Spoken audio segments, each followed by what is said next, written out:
Subhanallahi wa bihamdihi adada khalqihi wa rida nafsihi wa zinata arshihi wa midata kalimatihi. A'udhu billahi minash shaitanir rajim. Bismillahir rahmanir rahim. Rabbi shrah li sadri wa yassir li amri wahlul 'uqdatam min lisani yafqahu qawli waj'al li waziran min ahli. اللهم فقهنا في الدين رب زدني علما اللهم إني أسألك علما نافعا رزقا طيبا وعملا متقبلا آمین ثم آمین. تفسیر سورہ البقرہ رکوع نمبر 39 آیت نمبر 282. یا ایہا الذین آمنوا اذا تداینتم بدین الی اجل مسمى فاکتبوہ. اے لوگو جو ایمان لائے ہو، جب تم آپس میں قرض کا لین دین کرو، تداینتم باہمی طور پر سود کا لین دین کرو، تم ساتھ قرض کا لین دین کرو، تم ساتھ کوئی ایک قرض طرف ایک خاص میعاد کے، تو تم اس کو لکھ لیا کرو. بدین، دین کہتے ہیں قرض کو. یہ آیت قرآن کی سب سے طویل اور سب سے لمبی آیت ہے، اور اس آیت کو آیت دین کہا جاتا ہے. یہ وہ آیت ہے جس میں قرض کے حوالے سے ضابطہ طریقہ شریعت میں کیا تجویز کیا گیا ہے اس کی بڑی ہی باریکی کے ساتھ نشاندہی فرمائی گئی. اہمیت پتہ چلتی ہے خاص چیز کی. آپ دیکھیں کہ قرض بنیادی طور پر مال کا لینا دینا ہے. مال بذات خود ایک بہت بڑا فتنہ ہے. مال کی محبت دل میں بہت گہری گھڑی ہوئی اور رچی بسی ہے. ہرس، ہوس، طمع، لالچ، بخل، یہ مال کی گندے جذبات ہیں، اور یہ معاشرے میں، ہر معاشرے میں بہت عام ہے. مال کا لینا دینا بہت بڑے فتنے فساد کا ذریعہ بنتا ہے، اور قرآن کا یہ مزاج نہیں، دین اسلام کا یہ انداز نہیں کہ اسلامی معاشرے کے اندر مسلمانوں کے درمیان تنازع ہو، جھگڑا ہو، آپس میں کسی قسم کے جدال اور لڑائی کا معاملہ ہو. تو لہٰذا مالی معاملات، قرض کا لین دین، transaction and interaction of money, چونکہ اس میں فتنے فساد اور لڑائی جھگڑے کا امکان ہے، تو اللہ نے قرآن کی سب سے بڑی آیت بیان کر کے ایک طویل آیت میں قرض کے معاملات کو واضح طور پر بتا دیا، تاکہ یہ مال کے لین دین کے چکر اور کنفیوژن اور ابہام کے اندر کہیں اسلامی معاشرے کے اندر فتنہ فساد اور لڑائی جھگڑا نہ رونما ہو جائے. مسلمانوں کے درمیان جھگڑا اور لڑائی انتہائی ناپسندیدگی، مومنوں کے درمیان بدمزگیاں، ہارش فیلنگز، تلخیاں اور تعلقات کا بگاڑ، یہ اسلام کے دین کے مزاج کے برخلاف ہے. شریعت کیا چاہتی ہے؟ مسلمانوں کے دل محبتوں سے بھرے ہوں. اسلام کا مزاج کیا ہے کہ اسلامی معاشرے کے اندر محبت ہو، اخوت ہو، خیرخواہی ہو، اخلاص ہو، ایثار ہو، ایک دوسرے کے لیے دل و نگاہ نچھاور ہو. تو اسلام کا معاشرہ وہ مطلوب معاشرہ ہے کہ گھر آنے میں بکری کا صدقہ ہوتا ہے، بکری کی سری وہ گھر والے ساتھ والے ہمسائے کو اپنے سے زیادہ حقدار سمجھ کے اس کو بھیجتے ہیں. اس گھر میں جاتی ہے، وہ سمجھتے ہیں بڑی دیر کے بعد ان کے پاس بھی بکری کی سری آئی، لیکن وہ سمجھتے ہیں ہم سے زیادہ ضرورت مند، ہم سے زیادہ ڈپرائیوڈ وہ اپنے اگلے ہمسائے کو، وہ ہمسایہ اپنے زیادہ یعصرون علی انفسہم، اپنی ذاتوں پر دوسرے کو وہ مدینہ کی بستی کے لوگ ترجیح دیتے ہیں. یہ ہے اسلام کا ماحول، یہ ہے قرآن کا پیدا کردہ معاشرہ. اور وہ بکری کی سری چلتے چلتے گھومتے گھومتے واپس اسی گھر میں پہنچ جاتی ہے جہاں سے چلی. ہر شخص اپنی ذات پر دوسرے کو مقدم سمجھتا ہے، اپنے پیٹ سے دوسرے کے زبان کے مزے کو اور کسی کے لطف اور سرور کو اپنے زبان سے بہتر سمجھتا ہے۔ یہ ہے وہ اسلامی ماحول اور معاشرہ جو پنپتا ہے جب قرآن کے احکامات نافذ ہوتے، اور یہ ماحول ہے قرآن کا مطلوب ماحول۔ اس مطلوب ماحول میں شریعت اور قرآن یہ نہیں چاہتی کہ مسلمان مالی معاملات اور تھوڑے موٹے لین دین کے معاملات پہ ایک دوسرے کی گردنیں کاٹنے لگے، ایک دوسرے کے گریبان پکڑنے لگے، ایک دوسرے کو گالی گلوچ کہنے لگے۔ تو اس کو اوائڈ کرنے کے لیے اللہ نے سب سے لمبی قرآن کی آیت کے ذریعے، آیت دین کے ذریعے، قرض جو کہ ایک بہت بڑا جھگڑے اور تنازع کا ذریعہ بنتا ہے، اس قرض کے معاملات کی بدمزگیاں، مس انڈرسٹینڈنگز اور ہر قسم کے تنازع سے بچنے کا طریقہ ایوالو کر کے سمجھا دیا۔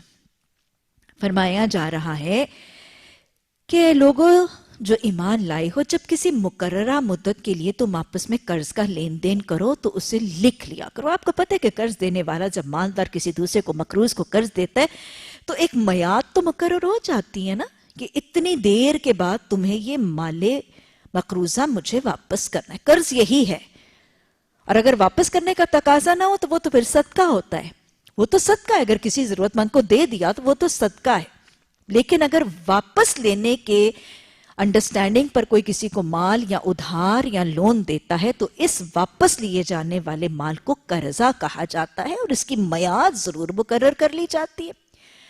تو گویا سب سے پہلی بات، قرض میں میعاد کلیئرلی مقرر کرنا ضروری ہے، اور صرف اس میعاد کو قولی اور فعلی طریقے سے نہیں، اس کو لکھ کر مقرر کرنا فَاقْتُبُوهُ اللہ کا حکم ہے۔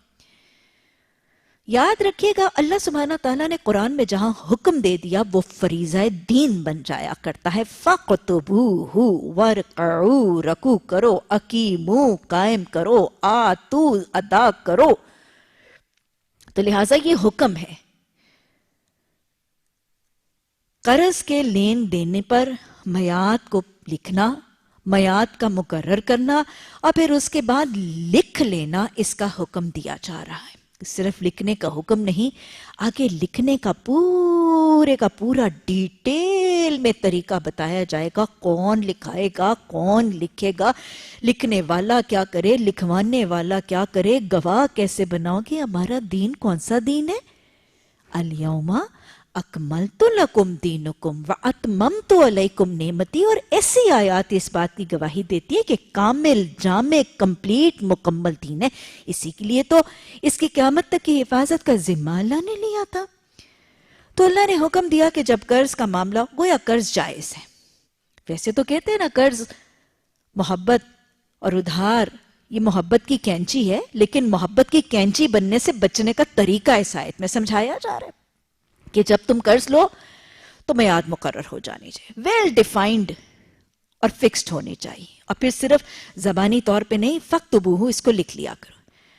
وَلْيَكْتُبْ بَيْنَكُمْ كَاتِبٌ، اور تمہارے درمیان ایک لکھنے والا جو ہے اس کو لکھ لیا کرے، بالعدلی، اور لکھنے والا کاتب لکھے گا کیسے؟ عدل کے ساتھ اور انصاف کے ساتھ، زیادتی نہیں کرے گا کہ وہ قرض کی مقدار کو زیادہ لکھ دے، وہ دینے والے کے حق میں اگر جھک گیا تو وہ مقدار زیادہ لکھ دے، اور مقروض کے حق میں جھک گیا تو مقدار کم لکھ دے، یا مقروض کے حق میں وہ ذرا نرمی کرے گا تو میعاد کو لمبا لکھ دے۔ نہیں، جب لکھنے والا لکھے گا تو اس کو عدل کرنا ہے، انصاف کرنا ہے، سچائی کے ساتھ معاملہ کرنا ہے۔ وَلْيَعْبَ قَاتِبٌ، اور انکار بھی نہ کرے کوئی لکھنے والا یہ کہ وہ اس کو لکھے گا، بس چاہیے کہ وہ لکھ دے۔ آپ کو پتہ ہے کہ حیات طیبہ کے دور میں مدینہ میں لکھنے پڑھنے والے لوگ بہت تھوڑے تھے۔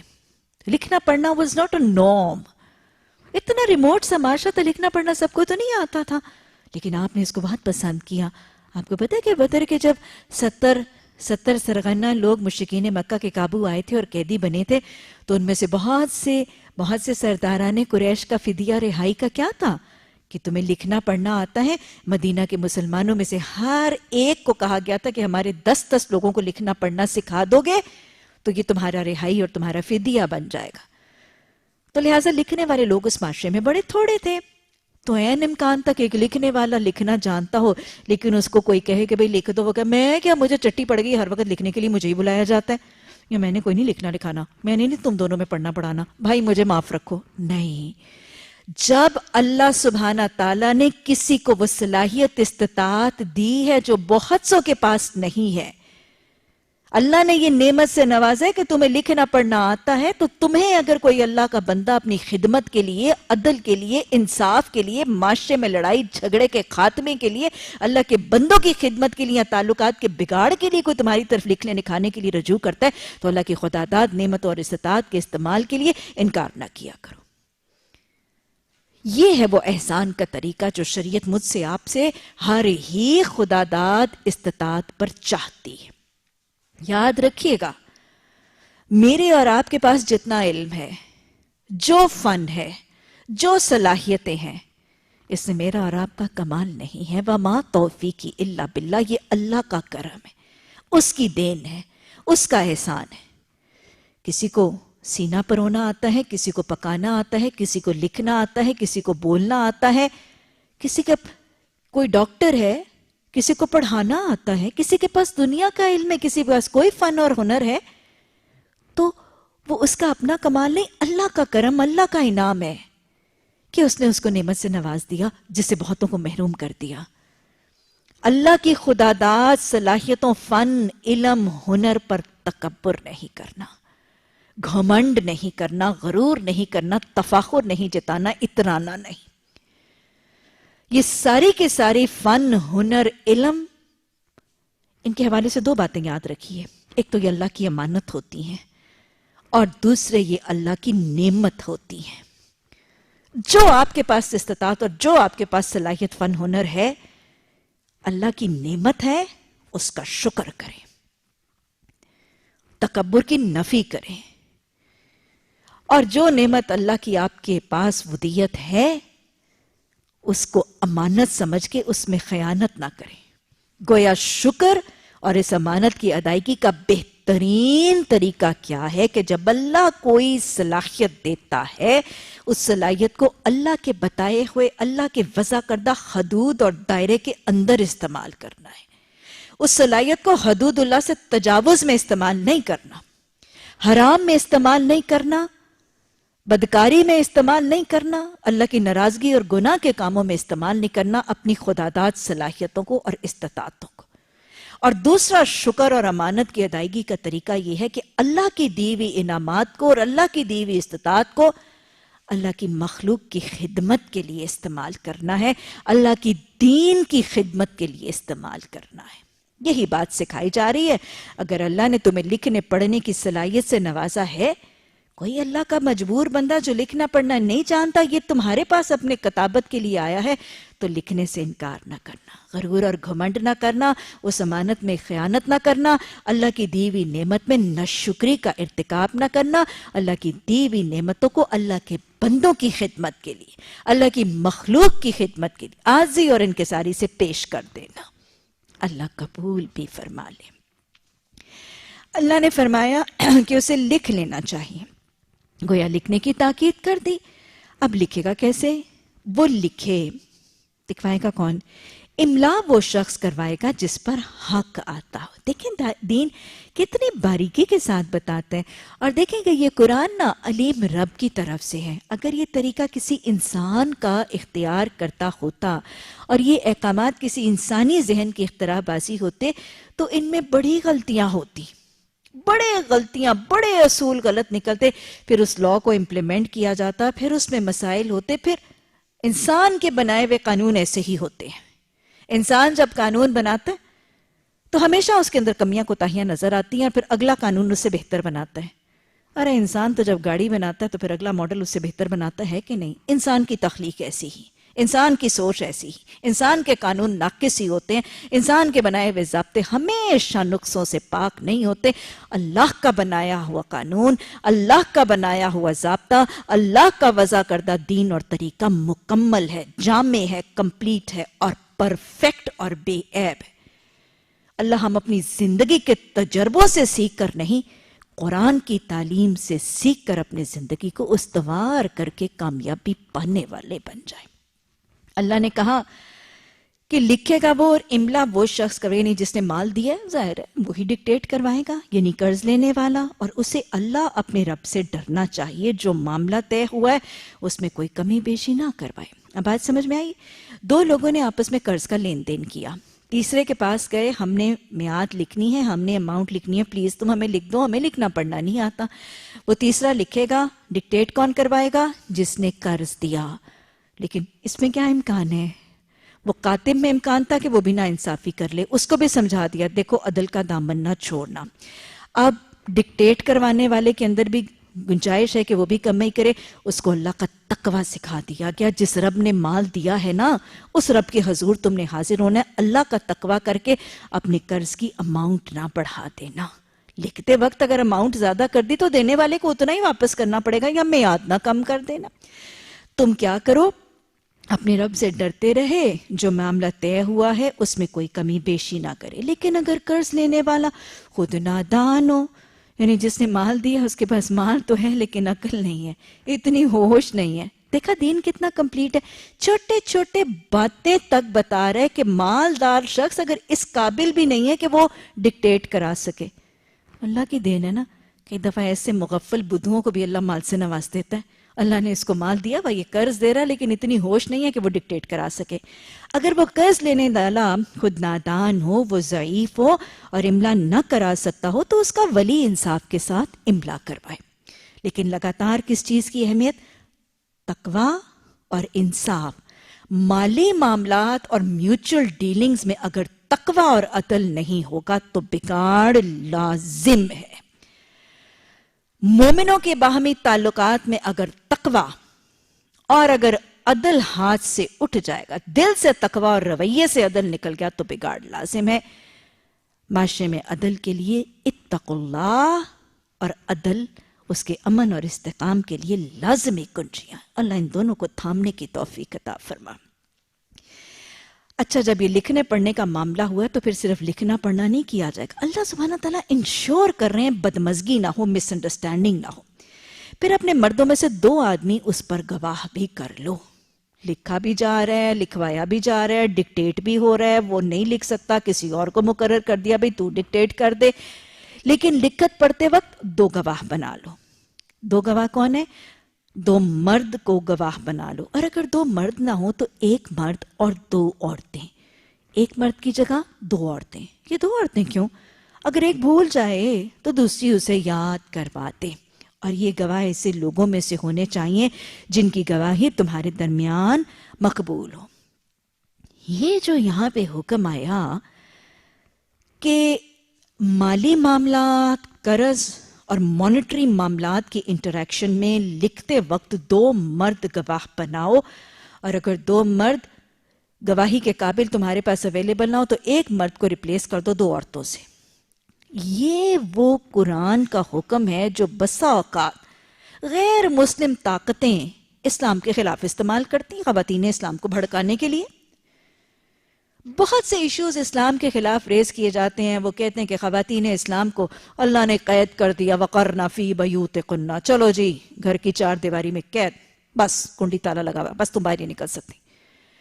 شریعت نے ان کو پڑھنے کی اجازت نہیں دی، شریعت نے ان کو، بہت ایک پروپیگنڈا موجود ہے، مردوں کو ان کے اوپر قوام بنا دیا، جابر ہنٹر ماننے والا، پھر مردوں کو ان کو مارنے کی، پیٹنے کی، ان کی چوٹیاں کاٹنے، ان کے ناک کاٹنے کی اجازت دے دی، پتہ نہیں کیا کیا پروپیگنڈا مشہور ہے۔ یہ آیت بھی اسی پروپیگنڈے کا حصہ ہے جس کو مس یوز کیا جاتا ہے، اور بھولی بھالی خواتین اسلام ان کے چنگل میں پھنس بھی جاتی ہیں۔ وہ کہتے ہیں کہ جی اسلام اور دین اسلام کی شریعت میں 1 مرد کے برابر 2 عورتوں کی گواہی ہے۔ خدا را یہ ہرگز ایسا نہیں ہے۔ اگر آپ سمجھ رہی ہیں اور ہلکی سی ذی شعور ہیں تو آپ اس بات کو میرا خیال ہے کھلے دل سے سمجھ سکتی ہیں کہ اللہ سبحانہ تعالیٰ نے اس حکم کے ذریعے یہ امپلائی نہیں کیا، اور یہ امپلیکیشن ہرگز امپوز نہیں ہوتی کہ اللہ سبحانہ تعالیٰ کے نزدیک عورت آدھی عقل والی ہے، یا مرد کی عقل، ہوش، حواس عورت سے دگنا ہے، یا کوئی اس حکم کے ذریعے خواتین کے حقوق آدھے اور مردوں کے حقوق ڈبل نہیں کر دیے گئے، یا کوئی اس حکم کے اطلاق پر مردوں کے فرائض آدھے اور عورتوں کے فرائض ڈبل نہیں کر دیے گئے۔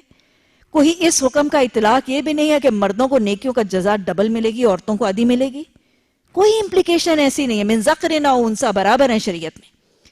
یہ یہاں پر خاص ایک اسپیسیفائیڈ حالت کے لیے عورتوں کی گواہی آدھی رکھ دی گئی ہے. نصف العقل نہیں بن جاتی امت کی عورتیں مردوں کے مقابلے میں. عورت تو بڑی زیرک ہے، عورت تو بڑی طاقتور ہے، ماں ہے، بہن ہے، بیٹی ہے، ہر درجے میں بڑی محترم ہے اسلام کے اندر. کوئی اللہ نے ہمیں نصف العقل نہیں بنا دیا مردوں میں ہماری گواہی کو ادا کر کے. یہ خاص ایک اسپیسیفائیڈ حالت اور سفیر آف لائف کے لیے عورتوں کی گواہی کو مردوں سے آدھا رکھا گیا ہے. اور یہ شعبہ کون سا ہے زندگی کا؟ یہ مالی معاملات، کاروبار، بزنس، منی ٹرانزیکشن اور انٹریکشن. اور یہ وہ شعبہ ہے معاشرتی زندگی کا جس میں خواتین کا تجربہ، خواتین کا ایکسپوجر جنرلی عمومی طور پر بہت کم ہے.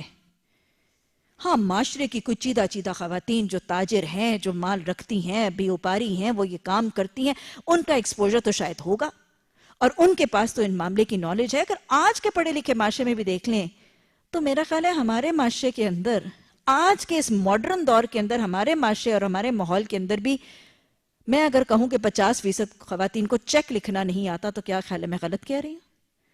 مال کا لین دین، لانا دینا، چھوڑنا، اس پر بات کرنا، اکنامک میٹرز، یہ ہینڈلنگ خواتین کا شعبہ ہی نہیں ہے. خواتین ایکسپوزڈ ہی نہیں ہے. اس کا علم، اس کا فہم، اس کا سمجھ خواتین کو ہے ہی نہیں. تو جس چیز کو میں ایکسپوزڈ ہی نہیں ہوں اس کے بارے میں معاملہ کیسے کر سکتی ہوں؟ اس کی گواہی میں کیسے دے سکتی ہوں؟ تو محض معاملہ صرف یہ ہے، معاشرتی زندگی کا وہ پہلو، وہ شعبہ، وہ فیلڈ آف لائف، وہ سفیر آف لائف جس کو خواتین ایکسپوز نہیں ہے، اس کا علم، اس کا سکل، اس کا نو ہاؤ ان کے پاس نہیں ہے، اس شعبہ زندگی میں عورتوں کی گواہی کو مردوں کے مقابلے میں آدھا کیا گیا ہے. ان کو نصف العقل نہیں بنا دیا گیا، بس صرف اس وجہ سے. اور دوسری وجہ میں آپ کو بتاؤں، اللہ سبحانہ تعالیٰ نے بس اوقات کیا ہوتا ہے، وہ خالق عزت دیتا ہے، وہ درجہ دیتا ہے تو عزت راس نہیں آتی. اللہ سبحانہ تعالیٰ تو عورت کو کورٹ کچہری میں گھسیٹنا نہیں چاہتا. اس کو کورٹ کچہریوں میں، بازاروں میں یہ گواہیاں دینے کے لیے گھسیٹا نہیں گیا. شکر ہے جن کو گواہ بنایا گیا وہ جائیں گواہیاں دے، انہیں کو مبارک ہو ان کی مردانگی، انہیں کو مبارک ہو ان کی گواہیاں. کبھی ذرا کچہری اور کورٹ میں جا کے نہ کھڑے ہو کے دیکھیں تو آپ کو پتا چلے گا. اس قدر مشکل ہوتا ہے اس مردوں کے ماحول میں جا کے گواہی دینا کہ وہاں جا کے پتا چلتا ہے کہ کتنا مشکل ہے.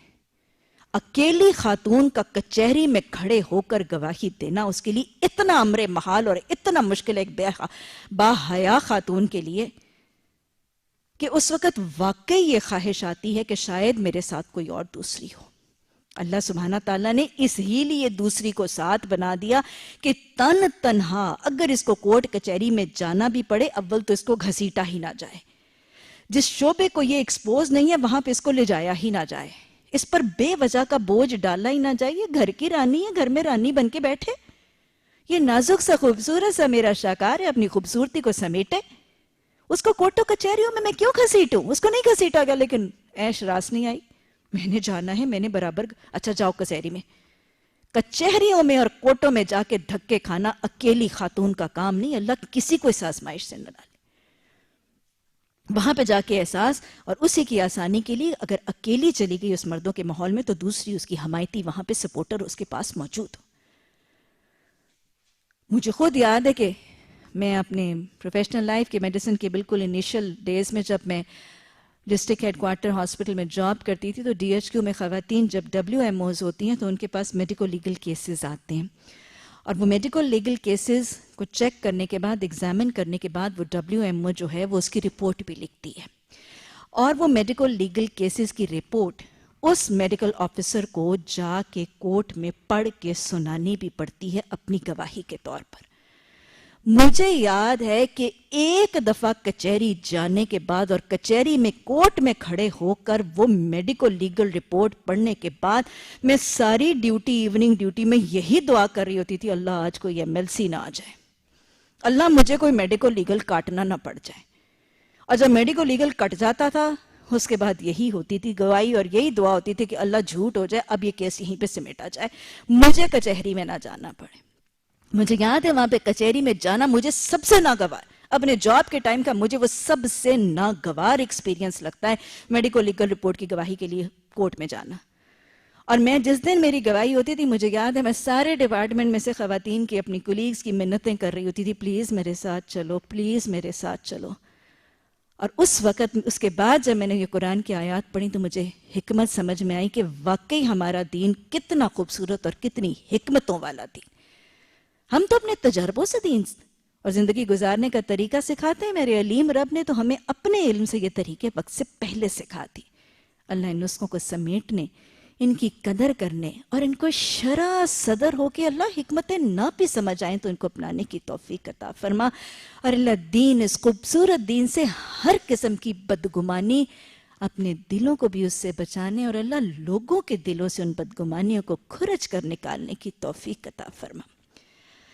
تو جی اللہ سبحانہ تعالیٰ نے فرما دیا کہ 2 عورتوں کی گواہی. اور میں آپ کو یہ بھی بتاتی چلوں کہ یہاں پر وہ شعبہ زندگی جو بنیادی طور پر خواتین کے لیے ہے ہی نہیں, وہاں پہ تو خاتون کی گواہی 2 مردوں کے برابر رکھی گئی ہے. لیکن ہماری شریعت میں بہت سی باتیں ایسی اور بہت سے شعبے ایسے ہیں جہاں پہ مرد کی گواہی قبول ہی نہیں کی جاتی, خالصتاً عورت کی گواہی قبول کی جاتی.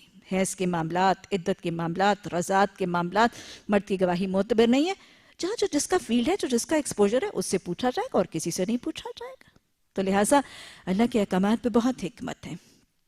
اللہ سبحانہ تعالیٰ نے پھر اس کے بعد فرمایا کہ گواہ ایسے لوگوں میں سے ہونے چاہیے جن کی گواہی تمہارے ہاں مقبول ہو. گواہوں کو جب گواہ بننے کے لیے پکارا جائے تو انہیں انکار نہیں کرنا چاہیے. ارے اللہ نے تمہیں عزت سے نوازا ہے, تمہیں گواہ بننے کے لیے پکارا جا رہا ہے. جب استطاعت تھی اللہ کے بندوں کی خدمت میں استعمال کرو, جب عزت ہے اس معز کی مخلوق کے لیے احسان کرو. معاملہ چھوٹا ہو یا بڑا ہو, میعاد کی تعین کے ساتھ اس دستاویز لکھنے میں سستی نہ کرو. اگلا حکم, قرض لیا ہے, کیا 1000-1.5 ہی تو ہے, اس میں کیا لکھوں؟ نہ, کوئی پتہ نہیں جھگڑا اس 1000 پہ ہی ہو جائے, کوئی پتہ نہیں تنازع 2 بھائی آپس میں گلا تھام لے اس 1,500 کے پیچھے. شیطان تو ہمارے خون میں رگوں میں دوڑ رہے. مال بہت بڑا فتنہ ہے, تو مال تھوڑا ہے زیادہ ہے, پھر بھی کیا کرو, اس کو لکھ لو. اور لکھنے میں کیا, اچھا چلو ہو گیا نا اگلے ہفتے لکھ لوں گی, نہیں. جب تم نے مالی ٹرانزیکشن اور اپنے قرض کی ادائیگی کی ہے, میعاد بھی مقرر کرو, لکھو بھی, اور لکھنے میں بھی سستی نہ کرو. اللہ کے نزدیک یہ طریقہ تمہارے لیے زیادہ مبنی بر انصاف ہے. اس سے شہادت قائم ہونے میں زیادہ سہولت ہوتی ہے اور تمہارے شکوک و شبہات میں مبتلا ہونے کا امکان کم رہ جاتا ہے. وجہ بتا رہے ہیں اللہ سبحانہ تعالیٰ کہ یہ لکھت پڑھت گواہوں, کاتبوں, گواہوں کی ضرورت کیوں ہے؟ تاکہ تمہاری آپس میں بدگمانی نہ ہو, مس انڈرسٹینڈنگ نہ ہو اور کسی قسم کی لڑائی جھگڑا نہ. ہاں, جو تجارتی لین دین دست بدست تم لوگ آپس میں کرتے ہو اس کو نہ بھی لکھا جائے تو کوئی حرج نہیں. یہ کون سا ٹرانزیکشن ہے؟ اس ہاتھ دے اس ہاتھ لے, یعنی نقد کیش دیا اور ایک مال اٹھا لیا. یہ بزنس ڈیلنگز جو ہیں, ہم نے 1000 روپے دیے اور 10 کلو آٹا اٹھا لیا, یا اتنا مال دیا اور اتنی یہ چیز اٹھا لی. نقد کیش اور ٹرانزیکشنز پہ اگر ادھار باقی نہیں رہا اور کیش ٹرانزیکشنز اور مال کا انٹریکشن ہو گیا, پیچھے اگر کوئی چیز نہیں بچ گئی تو پھر اس کو نہ لکھو تو کوئی حرج نہیں, مگر تجارتی معاملات طے کرتے وقت گواہ کر لیا کرو. کاتب اور گواہ کو ستایا نہ جائے.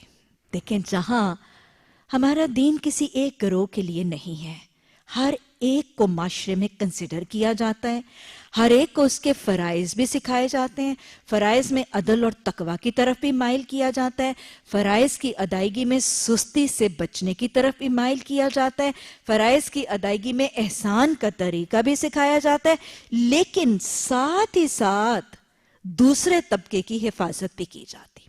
مثلا آپ دیکھیں, اگر والدین کو حقوق سکھائے جاتے ہیں تو اولاد کو بھی طریقے سکھائے جاتے ہیں. اولاد کے حقوق بھی ہیں, اولاد کے فرائض بھی ہیں.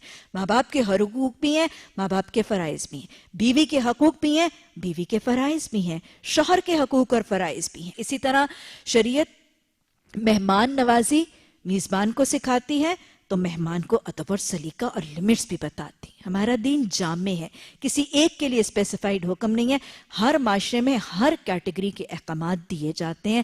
تو فرمایا جا رہا ہے جہاں کاتب اور گواہ کو کہا گیا تھا کاتبو اگر کوئی لکھنے کو کہے تو انکار نہ کرنا، عدل اور تقوی کے ساتھ لکھنا. گواہو گواہی کے لیے بلائے جاؤ تو تم بھی انکار نہ کرنا. ادھر معاشرے میں لوگوں کو یہ سکھایا جا رہا ہے اگر کوئی اپنی کتابت سے تمہیں فیض پہنچا رہا ہے، کوئی اپنی گواہی سے تمہاری گواہی دے کے بدمزگی بچا رہا ہے تو تم بھی کاتب اور گواہ کو نہ ستانا. کاتبوں اور گواہوں کو نہ ستانا یہ قرآن کا حکم ہے، یہ فریضہ دین. ایسا کرو گے تو گناہ کا ارتکاب کرو گے، اللہ کے غضب سے بچو. تم کو صحیح طریقے عمل کی تعلیم دیتا ہے اور اسے ہر چیز کا علم ہے. آج اگر ہم دیکھیں اللہ سبحانہ تعالیٰ نے گواہی دینا اس کی تاکید بھی کی، گواہی کو چھپانے سے حدیث میں منع بھی کیا گیا، جھوٹی گواہی دینے کو کبیرہ گناہ بھی کہا گیا، لیکن ساتھ ہی یہاں پر گواہ کو ستانے سے منع بھی کیا گیا. گواہی دے گا وہی شخص، ایک معاشرے میں گواہ بنے گا وہی شخص جس کو پتا ہو کہ معاشرے میں اس کو ستایا نہیں جائے گا. آج ہمارے معاشرے میں گواہوں کے ساتھ کیا حال کیا جاتا ہے. دھمکیاں، مار پیٹ، پرسیکیوشن اور ٹارچر، یہاں تک کہ قتل کر دیا جاتا ہے. گواہ اگر دھمکی سے نہیں بچتا اس کو اغوا کر لیا جاتا ہے، اس کے بچے کو اغوا کر کے اس کو پینلائز کیا جاتا ہے، اس کے ساتھ سودا کیا جاتا ہے. اگر گواہی دو گے تو تمہارے بچے کو ہلاک کر دیا جائے گا. یہ دھمکیاں ہیں. دھمکی نہ دی جائے تو مار پیٹ ہوتی ہے، ٹانگیں توڑ دی جاتی. کیا خیال ہے آپ نے قصہ نہیں پڑھا اس اسکول ماسٹر بوڑھے کی جس کی ٹانگوں کے اوپر گولیاں مار کے سرے بازار اس کی ٹانگوں کی ہڈیاں توڑ دی گئی تھی. گواہی دینے والے کے ساتھ آج یہی کیا جاتا ہے. پہلے ڈرایا دھمکایا جاتا ہے، پھر مارا پیٹا جاتا ہے، اور اگر ماننے کے باوجود وہ باز نہ آئے تو پھر اس کو ہلاک کر دیا جاتا ہے. حالانکہ یہ قرآن کے احکامات کی کھلم کھلا خلاف ورزی. اور یہی تو وجہ ہے کہ آج ہمارے معاشرے میں کوئی گواہ نہیں بنتا. آپ نے بسا اوقات دیکھا نہیں، سڑک پر ایکسیڈنٹ ہوتا ہے، بے یارو مددگار وہ زخمی سڑک پر پڑتا ہوا تڑپتا رہتا ہے، کوئی آ کے اس کو ہاتھ نہیں لگاتا. پکڑ لیا تو گواہی دینی پڑ جائے گی. اور اگر کوئی پکڑ کے ہسپتال لے ہی جاتا ہے تو انونیمس پیشنٹ بنا کے اس کو ڈمپ کر کے تو آگے نکل جاتا ہے. کیوں؟ کیونکہ آج لوگ گواہ بننے سے ڈرتے ہیں. اگر میرے بارے میں یہ پتا چل گیا کہ میں وہاں پہ موجود تھا اور میں نے یہ سانحہ دیکھا ہے تو مجھے گواہی کے لیے پکار لیا جائے گا. تو لوگ آج معاشرے میں گواہ بننے سے ڈرتے ہیں. جس معاشرے میں گواہوں کو ستایا جائے اور لوگ گواہی سے ڈرنے لگیں، آج بدامنی کا حال میری اور آپ کی آنکھوں کے سامنے ہے. کھلم کھلا قتل، کھلم کھلا ایکسیڈنٹس، کھلم کھلا ہر قسم کی لوٹ مار رہزنی ڈکیتی. کیوں؟ کیونکہ گواہی دینے سے لوگ ڈرتے ہیں. کھلم کھلا جو یہ سب کچھ ہوتا ہے اس کی وجہ صرف یہ ہے کہ گواہی دیتا کوئی نہیں، اور گواہی دیتا کوئی نہیں کیونکہ گواہوں کو ستایا جاتا ہے. یہ بات پلے سے باندھ لیجئے. قرآن کے ایک حکم کی جب نفی اور نافرمانی ہوتی ہے تو اس کے اثرات بڑے دور رس ہوتے ہیں. جس معاشرے میں صرف اس حکم کی فرما برداری ہونے لگی کہ گواہوں کو ستایا نہ جانے لگا، اس معاشرے میں عدل بھی آ جائے گا، انصاف بھی آ جائے گا، قتل، رہزنیاں، ڈکیتیاں کھلے عام ہونی ختم ہو جائیں گی. یہ ہے قرآن کے احکامات کی برکت. ایک حکم کو امپلیمنٹ کرنا کتنی برکتیں لاتا ہے، اور ایک حکم کو ترک کر دینا کتنے وائڈ سپریڈ دور رس ڈیلیٹیریس ایفیکٹس کریٹ کرتا ہے. اللہ اس کے سنہرے احکامات کی حکمتوں کو سمجھ کر اس دین کو نافذ کرنے والا بن جائے. ایک حکم نافذ ہوگا تو کتنی بہاریں آتی ہیں. سوچ لیجئے یہ پورے کا پورا قرآن جب نافذ ہو گیا تو ماحول کیسا ہو جائے گا. اللہ وہ ماحول دکھا دے. اللہ وہ ماحول نافذ کرنے میں حصہ ڈالنے کی توفیق عطا فرما دے. اگر تم سفر کی حالت میں ہو اور دستاویز لکھنے کے لیے کوئی کاتب نہ ملے تو رہن بالقبض پر معاملہ کر لو. قرض کے معاملے میں پہلے تو کہا گیا لکھو، گواہ بناؤ، چھوٹا ہے، بڑا ہے، زیادہ ہے، کم ہے، سستی نہ کرو، لکھو. نہ کاتب کو ستانا، نہ گواہ کو ستانا. لیکن بس اوقات تم سفر میں ہوگے، سفر میں تمہیں کوئی لکھنے والا، کوئی گواہ نہیں ملے گا تو پھر کیا کریں؟ دیکھا دین کتنا کمپلیٹ ہے، چھوٹی چھوٹی ڈیٹیلز تک بتائی جائے۔ قرآن سے، حدیث سے آپ کو اپنی زندگی کے ہر شعبے کے لیے گائیڈنس مل جائے گی۔ کوئی شعبہ ایسا ہے نہیں جس کو قرآن حدیث نے واضح نہیں کیا، صرف اس کے ساتھ جڑنا ضروری ہے، اس کو سمجھنا ضروری ہے، اس کو ماننا ضروری ہے۔ آپ کو ہر طریقے کی گائیڈنس مل جائے گی، زندگی کا ہر فیصلہ آپ کو اس سے مل جائے گا۔ سفر کی حالت میں اور دستاویز لکھنے کے لیے کوئی کاتب نہیں مل رہا تو پھر کیا کروں؟ رہن بالقبض پر معاملہ کر لو۔ یہ کیا معاملہ ہے؟ رہن بالقبض، رہن کہتے ہیں مارٹگیج، مرہونہ چیز وہ ہے جو مارٹگیج میں رکھ دی جاتی ہے۔ یہ کب رکھی جاتی ہے؟ دو لوگ مال کا لین دین کرتے ہیں، ایک شخص دوسرے کو قرض دیتا ہے، مقروض قرض لیتا ہے، میعاد مقرر کر دی جاتی ہے، لیکن لکھنے کی سہولت اور گواہوں کی سہولت میسر نہیں، تو پھر وہ شخص جس نے قرض لیا ہے وہ اپنے قرض کی ادائیگی کو انشور کرنے کے لیے، گارنٹی کرنے کے لیے ایز اے سیکیورٹی اپنی کوئی پرسنل بلانگنگ یا اپنی کوئی پرسنل چیز رہن کے طور پر ایز اے سیکیورٹی رکھوا دیتا ہے۔ یہ ہے رہن کا تصور، تاکہ مال جو لیا ہے اس کے بدلے، اس کے عوض وہ شخص جس پر قرض کا حق ہے اس مقروض کی سیکیورٹی کی ایک چیز اس کے پاس موجود ہو، تاکہ اگر وہ مال کی ادائیگی میں کمی کوتاہی تساہل کرے تو اس کی چیز ہی ضبط ہو سکے اور اس مالک کے پاس وہ چیز موجود ہو۔ یہ بھی بدمزگی میں بچانے کا ذریعہ بنے گی اور ناانصافی اور حق تلفی اور ظلم میں کمی کا اور تدارک کا ذریعہ بنے گی۔ اللہ نے فرمایا کہ رہن بالقبض کر لو۔ اگر تم میں سے کوئی شخص دوسرے پر بھروسہ کر کے اس کے ساتھ کوئی معاملہ کرے تو جس پر بھروسہ کیا گیا تھا اسے چاہیے کہ امانت ادا کرے اور اللہ اپنے رب سے ڈرے۔ شہادت ہرگز نہ چھپاؤ، جو شہادت چھپاتا ہے اس کا دل گناہ میں آلودہ ہے اور اللہ تمہارے اعمال سے بے خبر نہیں۔ گویا اللہ نے اس طویل آیت نمبر 283 میں وضاحت کے ساتھ دین اور قرض کا طریقہ بھی بتایا، اور قرض کے بالکل اختتامی حصے میں آیت دین میں مارٹگیج یعنی رہن بالقبض کا طریقہ بھی تجویز کر دیا۔ گویا رہن بالقبض یا مارٹگیج کا تصور قرآن اور حدیث سے ثابت ہے۔ رہن رکھا جا سکتا ہے، وہ مال جو رہن کے طور پر رکھا جاتا ہے اس کو شرعی اصطلاح میں مال مرہونہ کہا جاتا ہے۔ مرہونہ چیز، رہن رکھی جانے والی چیز کو مرہونہ چیز یا مال مرہونہ کہا جاتا ہے۔ رہن رکھنا جائز ہے، لیکن اس کی کچھ حدود، قیود اور طریقے مختصراً اگر میں آپ کو بتا دوں تو ہمیں فقہی معاملات اور حدیث سے پتہ چلتا ہے کہ وہ شخص جس کے پاس وہ مرہونہ چیز موجود ہے اس چیز کی حفاظت، اس چیز کی دیکھ بھال اور اس کے لیے امانت کا سا احساس رکھنا اس مرہونہ چیز کے مالک کے لیے ضروری ہے۔ جس کے پاس رکھوائی گئی ہے اس کو امانت سمجھے گا، قرض کی ادائیگی پر وہ اس کو واپس لوٹائے گا، وہ پابند ہے اس چیز پر کہ جب اس کو قرض ادا کر دیا گیا تو یہ واپس لوٹا دے گا، یہ امانت ہے۔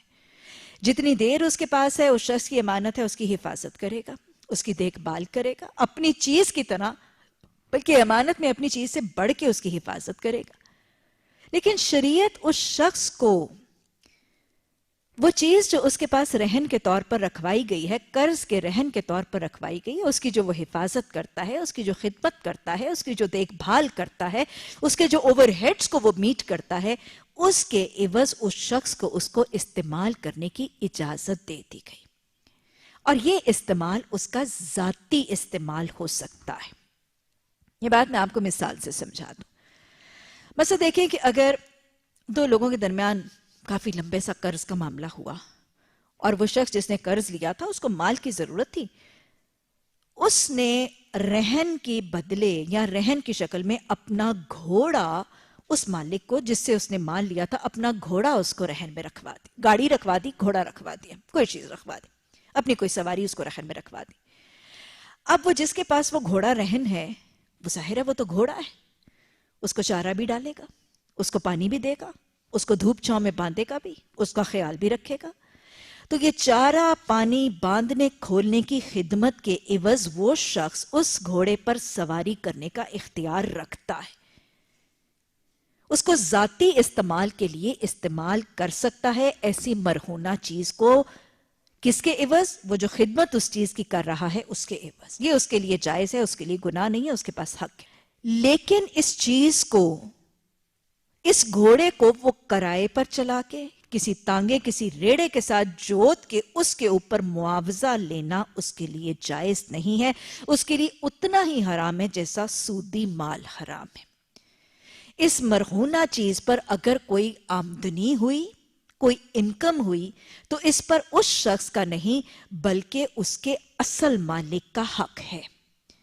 اگر اس گھوڑے کو کرائے پر یا ٹانگے وغیرہ میں جوت کر اس سے کچھ مال کمایا گیا تو یہ مال وہ شخص جس کے پاس وہ مرہونہ تھی اگر وہ کھائے گا تو اس کے لیے اتنا ہی حرام ہے جیسے سودی مال حرام ہے. یہ مال اصل میں حق ہے اس مرہونہ چیز کے اصل مالک کا. ایک اور مثال دیکھ لیجیے. مثلا اگر رہن میں کوئی گھر دے دیتا ہے، اپنا گھر کوئی قرض رہن کے قرض دوسرے کو کوئی گھر رہن میں دے دیتا ہے تو ظاہر ہے اس گھر کی مینٹیننس ہوگی. الیکٹریشن، پلمبر، بجلی کا بل، گیس کا بل، پانی کا بل، اس کے مینٹیننس اوور ہیڈز ہوں گے. گھروں کو تو مینٹین کرنا پڑتا. اس مینٹیننس اوور ہیڈ اور اس کی لکنگ آفٹر اور خدمت کے تحت وہ شخص جس کے پاس وہ گھر رہن ہے وہ اس گھر میں رہائش رکھ سکتا ہے، اس کو استعمال کر سکتا ہے. شریعت نے اس کو اجازت دی ہے، اس کو خالی رکھنے پر مکلف نہیں کیا، لیکن اس کو کرائے پر چڑھا کے اس کا کرایہ کھانا اس کے لیے سود جتنا حرام ہے. اگر اس کو کرائے پر چڑھایا جائے گا تو وہ کرایہ اس گھر کے اصل مالک کا ہوگا، اس کا نہیں ہوگا جس کے پاس وہ رہن ہے.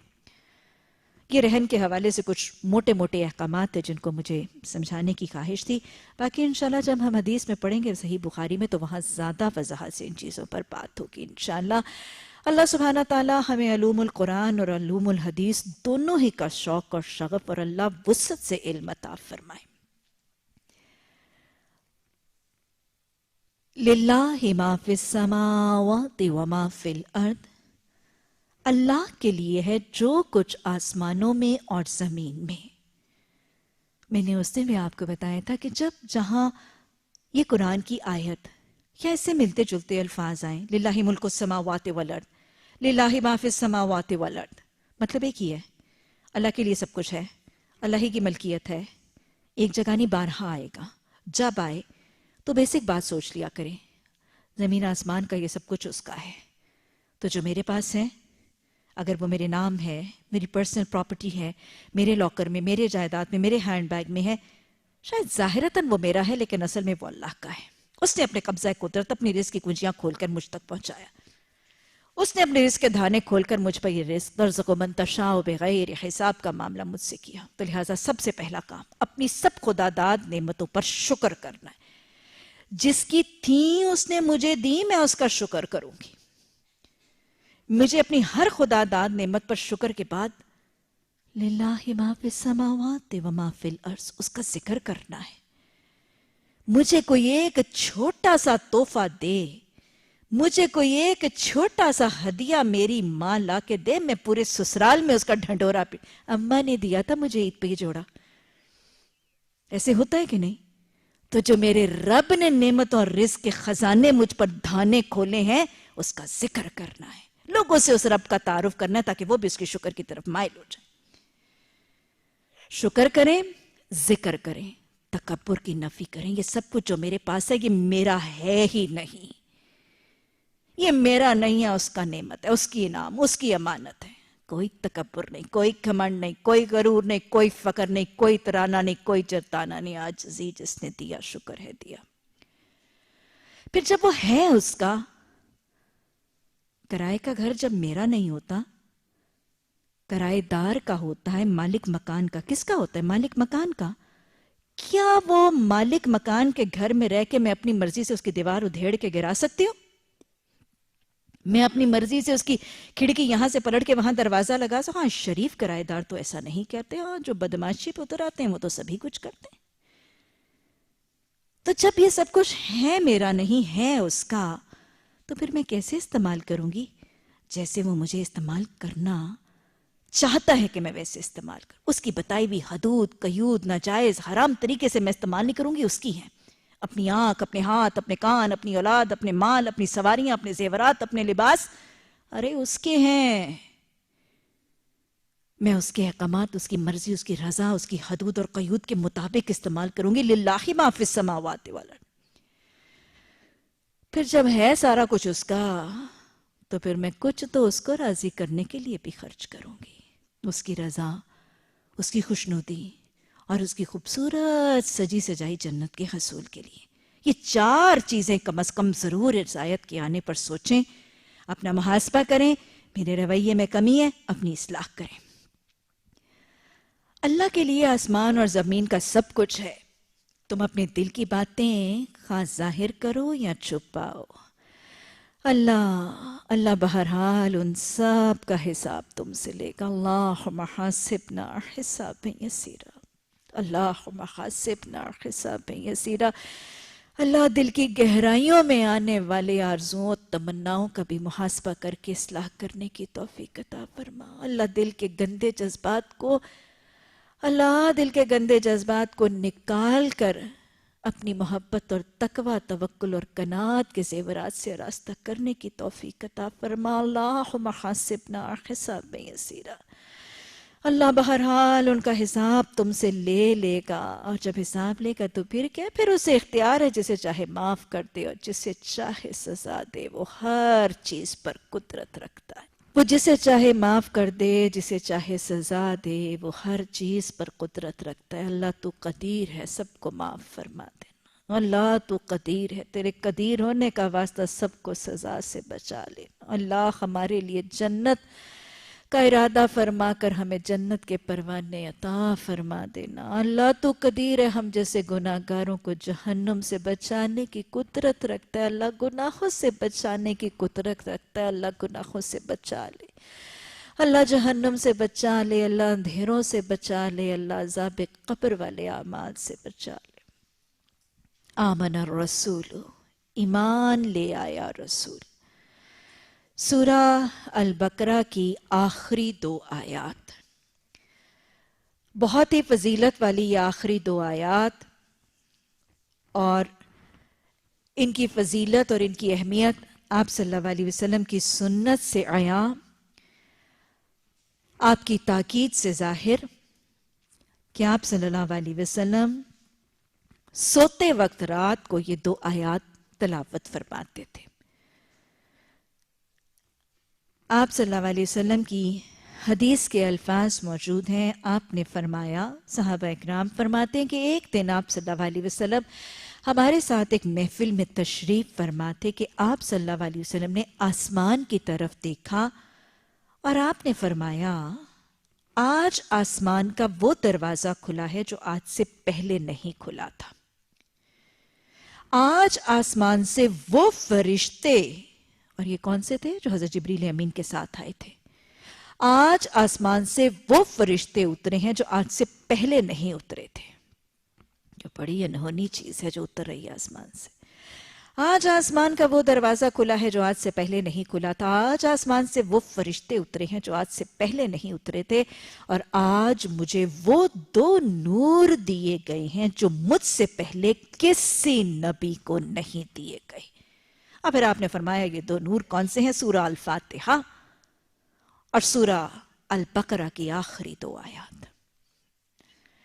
یہ ان کے نزول اور ان کی شان نزول اور ان کے نوازے جانے کا اور ان کی فضیلت کا تذکرہ کرنے کے بعد آپ نے فرمایا، امت کو تعارف کروایا کہ ان کو پڑھ کے جو دعا مانگے گا اس کی دعا رد نہیں ہوگی. ان دونوں کو، یہ 2 نور سورہ فاتحہ اور سورہ البقرہ کی آخری 2 آیات، ان کے شان نزول کا تذکرہ اور ان کی زبردست فضیلت کے بعد آپ نے امت کو بتا دیا کہ ان کو پڑھ کے دونوں کو پڑھ کے جو دعا مانگے گا اس کی دعا رد نہیں ہوگی.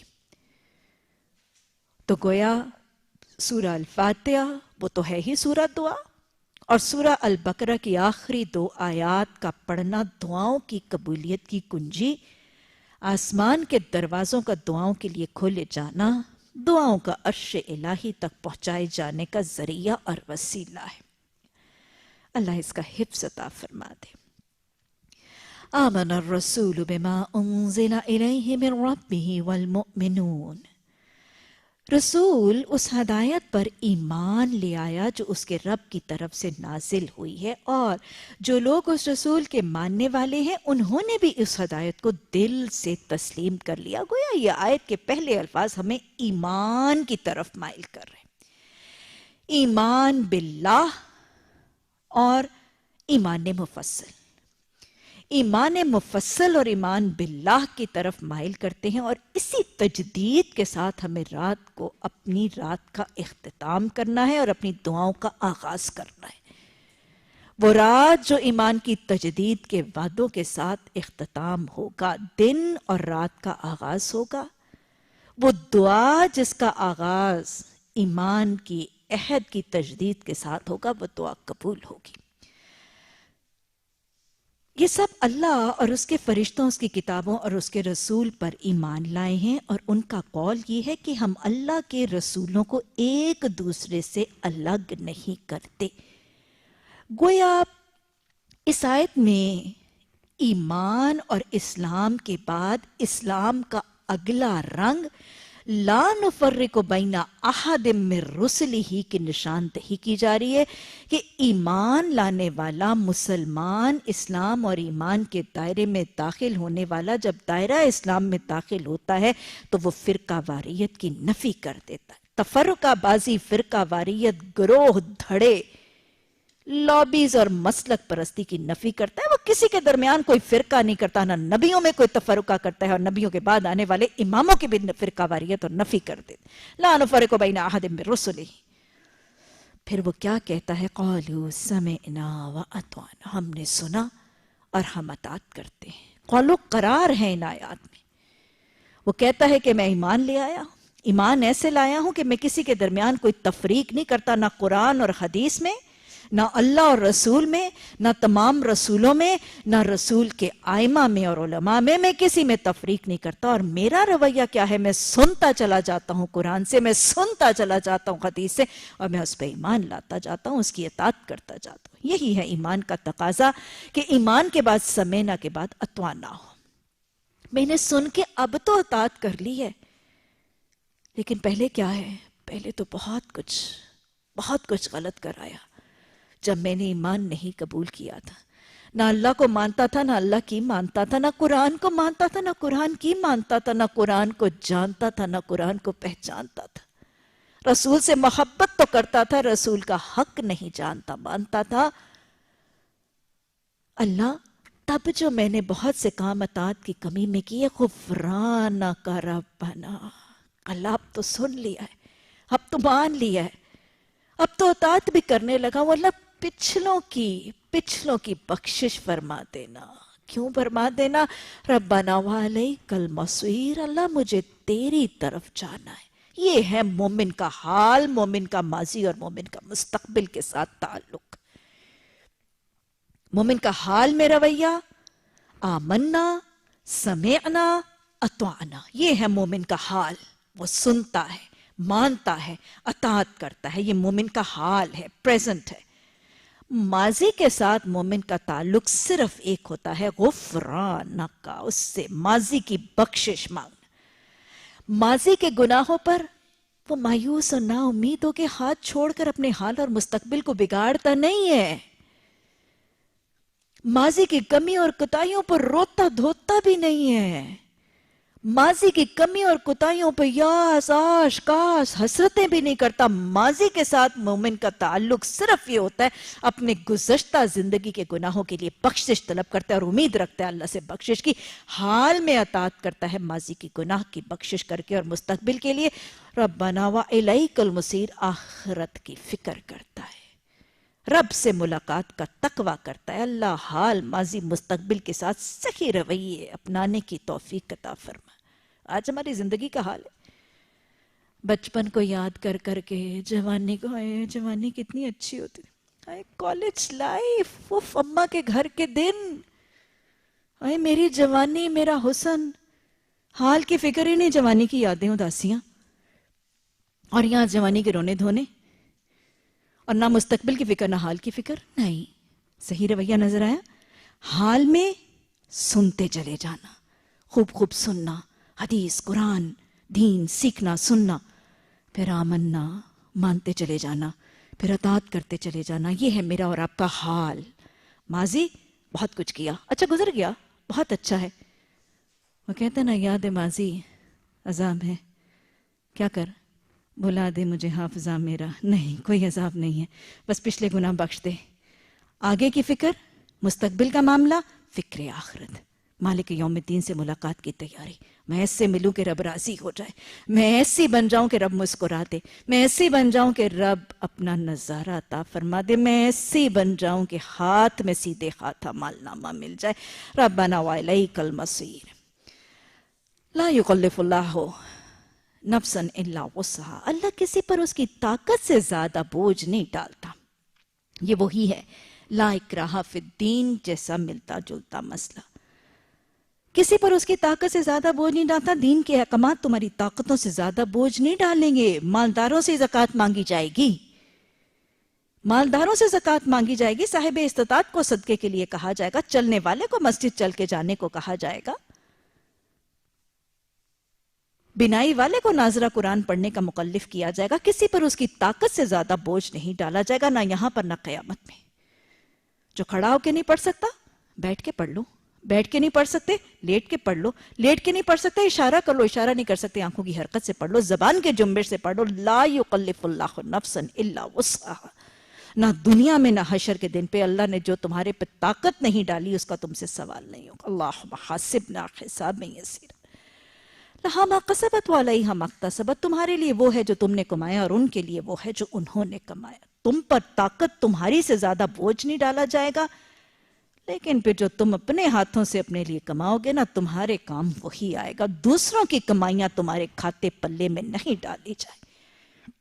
اولاد نیکوکار سے نیکوکار ہو جائے، والدین کے کھاتے میں انہی کی نیکیاں جائیں. اللہ یہ کہ اولادوں نے والدین سے سیکھا ہو وہ صدقہ جاریہ ہے. والدین، دادا دادی، نانا نانی تہجد گزار گزر گئے، اولادیں نافرمان سرکش ہوں گی، دادا دادی کام نہیں آئیں گے.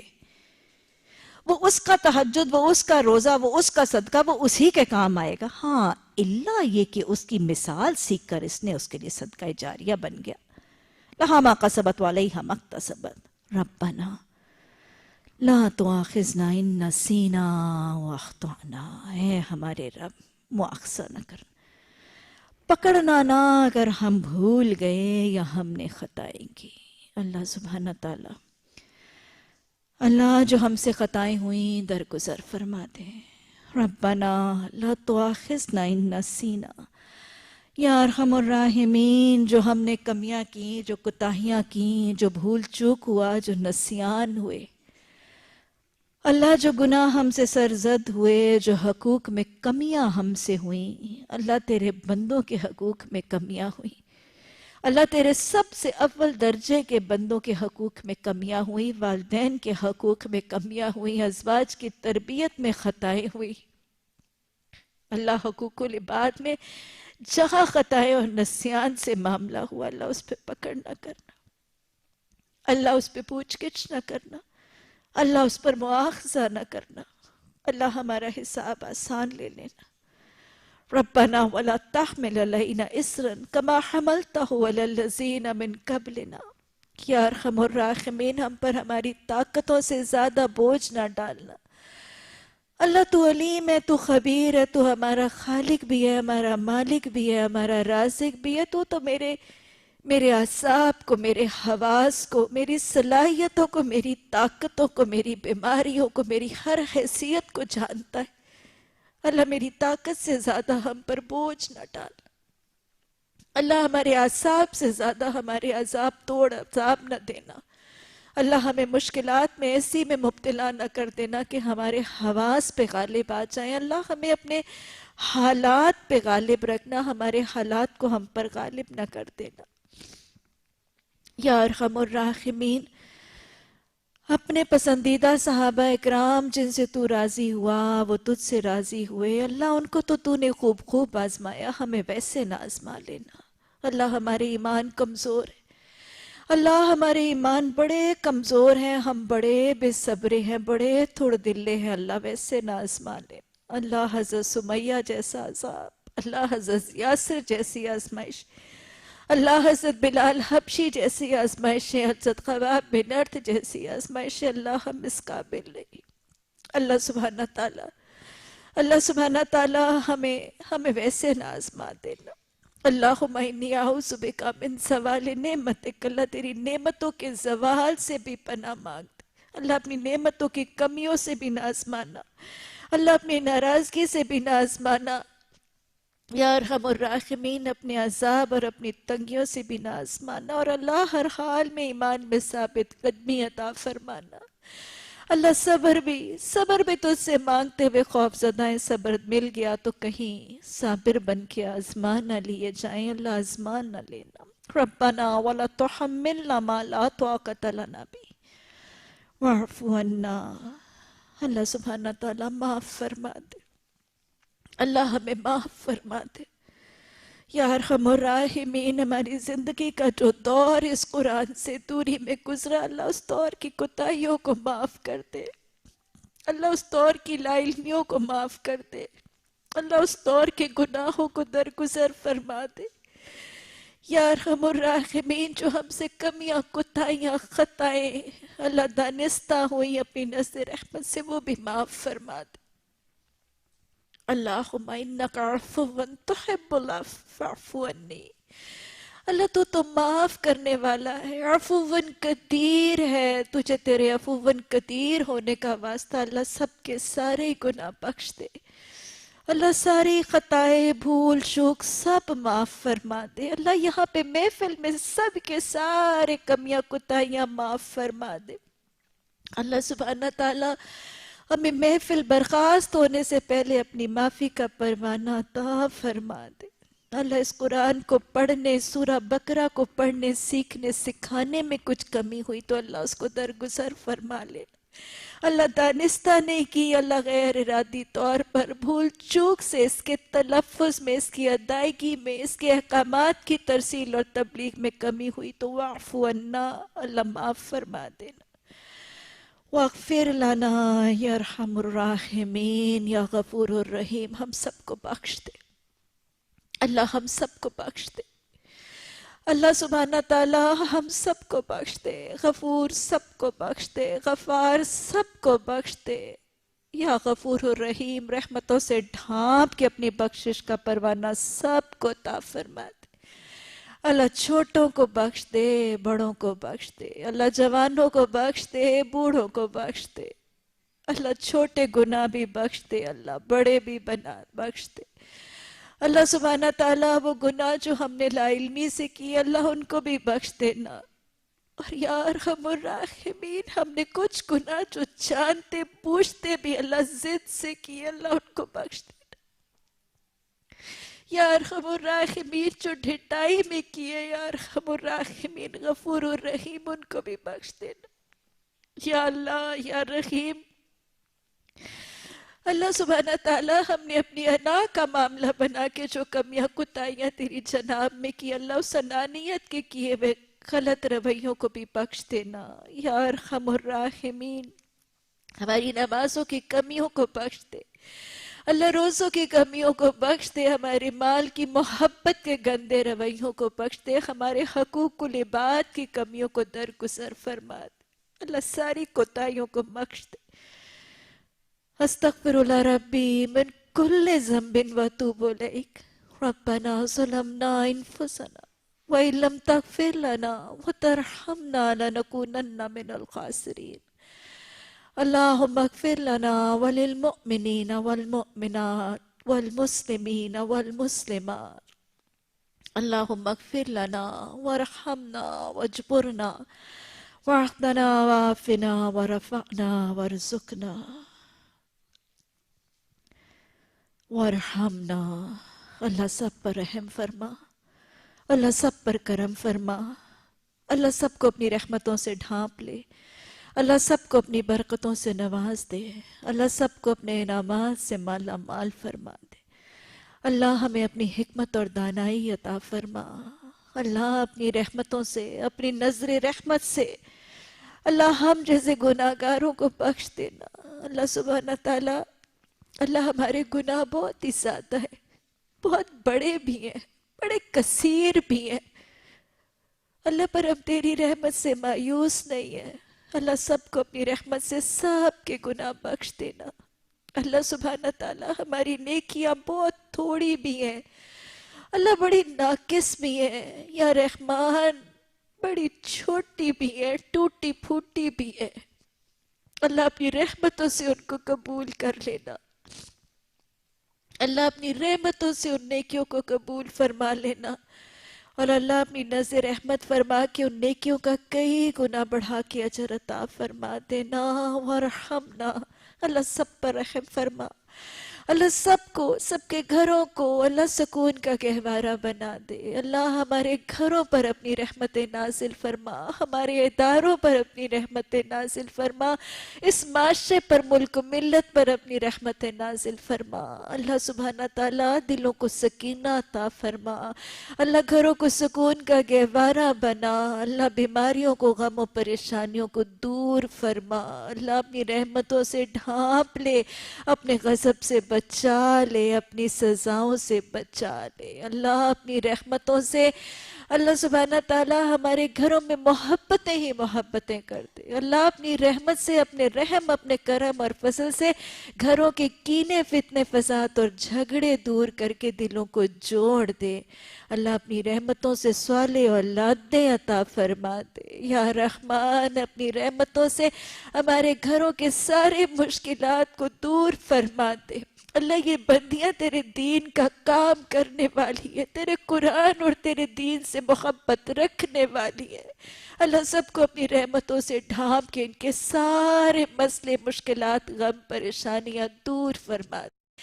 اللہ بیماروں کو شفائے عاجلہ کاملہ عطا فرما دے۔ اللہ بیماروں کو شفائے عاجلہ کاملہ عطا فرما۔ اللہ بیماروں کو ایسی شفا عطا فرما کہ بیماری کا شائبہ بھی نہ رہے۔ اللہ بیماروں کی بیماریوں کی پہچان بھی طبیبوں کو عطا فرما دے۔ اللہ ان کی دواؤں کو ان کی شفا کا ذریعہ بھی بنا دے۔ اللہ ان کی بیماریوں میں ان کو اپنی رحمتوں سے ڈھانپ کر ایمان عطا فرمانا، ان کی بیماریوں کو، ان کے گناہوں کو جھاڑنے کا اور ان کی بخشش کا ذریعہ بنانا۔ یا رحمان رحم فرمان انت مولانا، اللہ تو ہمارا مولا ہے۔ اللہ ہمارے شکوے، ہمارے شکایتیں، ہمارے رونے دھونے، ہماری حاجتیں، ہماری دعائیں صرف تیرے آگے ہیں۔ اللہ تیرے علاوہ کسی اور کے آگے جھولی نہیں پھیلاتے۔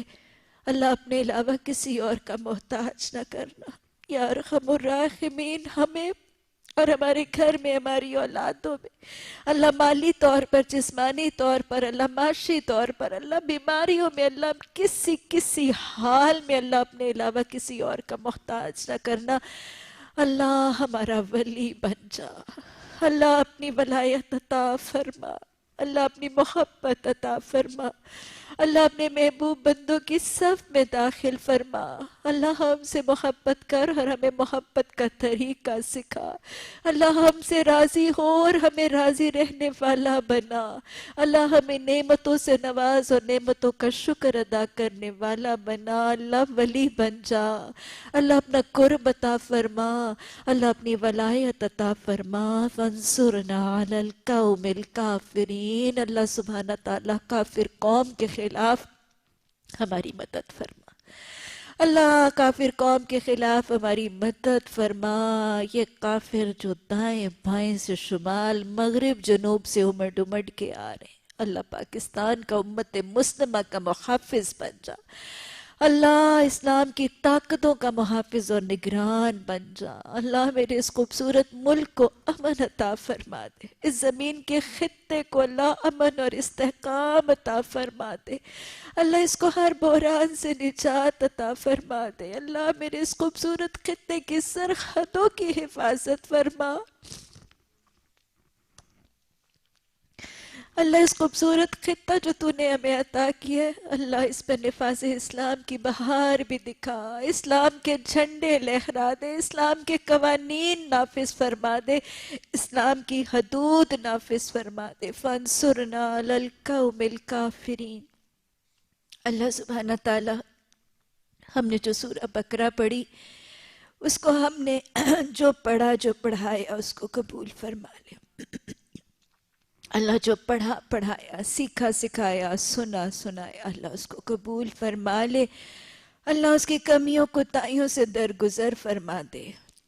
اللہ اس کا علم ہمارے لیے باعث برکت، باعث ہدایت اور باعث بخشش بنا دے۔ اللہ اس سورہ بقرہ کی جو تلاوت اور اس کی جو تعلیم کی نشستیں ہوئیں، اللہ اس سورہ بقرہ کی محبت کو اللہ دل میں بسا دے، اس کا حفظ عطا فرما دے۔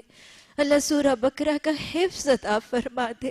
اللہ اس کے حفظ میں رسوخ عطا فرما دے۔ اللہ ایسے ہو کہ تو ہمیں قیامت کے دن ہمارا اعمال نامہ ہمارے دائیں ہاتھ میں پکڑا کے کہے کہ پڑھتے جاؤ، چڑھتے جاؤ، سورہ بقرہ قرآن پڑھ کے ہم جنت کے بالا خانوں تک چڑھنے والے خوش نصیب بن جائیں۔ اللہ قیامت کے دن یہ ہمارے حق میں جھگڑا کرنے والی بن جائے۔ اس پر ایسا عمل عطا فرما، اس کے احکامات پہ ایسا شرح صدر ہو کر عمل کرنے والا بنا کہ ہمارے لیے سائے کا ذریعہ بن جائے۔ اس کو پڑھیں تو ہمارے گھر باطل طاقتوں سے محفوظ ہو جائیں، ہمارا دل شیطان کی اکساہٹوں سے امن میں آ جائے۔ اللہ اس کے رنگ میں اپنے گھروں کو رنگنے کی توفیق عطا فرما۔ اللہ اس سورہ بقرہ کی تکمیل پہ ہمیں صحابہ اکرام کے سے رویے اپنانے اور ان کی تجدید کی توفیق عطا فرما۔ آمین ثم آمین۔ سورہ بقرہ کی تکمیل آپ سب کو مبارک بھی ہو۔ بس ایک جواب دہرا لیجئے، سورہ بقرہ کی تکمیل پر 7 دفعہ اللہم ربنا ولک الحمد پڑھنے کی تاکید موجود ہے۔ اللہم ربنا ولک الحمد، اللہم ربنا ولک الحمد، اللہم ربنا ولک الحمد، اللہم ربنا ولک الحمد، اللہم ربنا ولک الحمد، اللہم ربنا ولک الحمد۔ اس کی تاکید اور حضرت عبداللہ بن عمر کا نمونہ۔ حضرت عمر نے سورہ بقرہ کی تفسیر 7 سال میں مکمل کی، اور حضرت عبداللہ بن عمر نے سورہ بقرہ کی تفسیر کی تکمیل پر 17 اونٹ قربان کیے۔ اللہ ہمیں بھی اس نعمت کی قدردانی عملی، زبان اور دل کی حالت سے اس کی شکر گزاری کی توفیق عطا فرما۔ ربنا لا تزغ قلوبنا۔ اللہ تیرے دین کی اس محفل میں دل بڑا ہی سیدھا تیری اطاعت کی طرف مائل ہو جاتا ہے۔ اس محفل کے برخاست ہونے کے بعد دلوں کو کجی سے بچا لینا۔ ربنا لا تزغ قلوبنا بعد اذ ہدیتنا وہب لنا من لدنک الرحمہ انک انت الوہاب۔ سبحانک اللہم وبحمدک نشہد ان لا الہ الا انت نستغفرک ونتوب الیک۔ سبحان ربک رب العزۃ عما یصفون وسلام علی المرسلین والحمد للہ رب العالمین۔ آمین ثم آمین۔